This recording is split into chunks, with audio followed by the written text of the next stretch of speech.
Summer vacation એ વિદ્યાર્થીઓ માટે માત્ર આરામ કરવાનો જ નહીં, પરંતુ કંઈક નવું શીખવા અને તેમના વ્યક્તિત્વનો વિકાસ કરવાનો શ્રેષ્ઠ સમય છે. ઉનાળુ વેકેશનનો સદુપયોગ કરવા માટે અંકલેશ્વરની JN પીટીટ લાઇબ્રેરી દ્વારા સમર વેકેશન કેમ્પમાં વિવિધ પ્રવૃત્તિઓનું આયોજન કરવામાં આવ્યું છે, જેમાં પેપરક્રાફ્ટ, ચિત્રકલા, સંગીત, વોલ પેઇન્ટિંગ, વિસરાતી જતી રમતો સહિત અલગ અલગ પ્રવૃત્તિઓનો સમાવેશ કરવામાં આવ્યો છે. આ સમર કેમ્પમાં 60 જેટલા બાળકોએ ભાગ લીધો છે, જેમાં રોજ અલગ અલગ પ્રવૃત્તિઓમાં બાળકો ભાગ લઈ રહ્યા છે.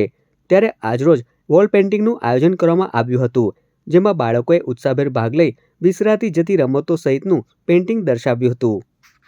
કુલ 60 જેટલા બાળકોએ ભાગ લીધો છે.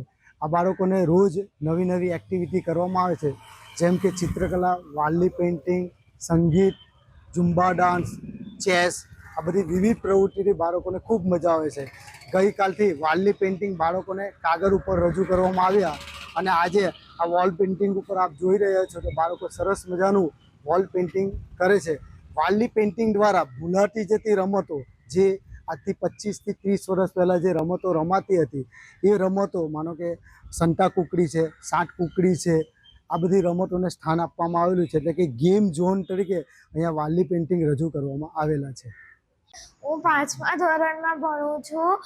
આજે અમારું સમર કેમ્પ હતું JN પીટીટ લાઇબ્રેરીમાં.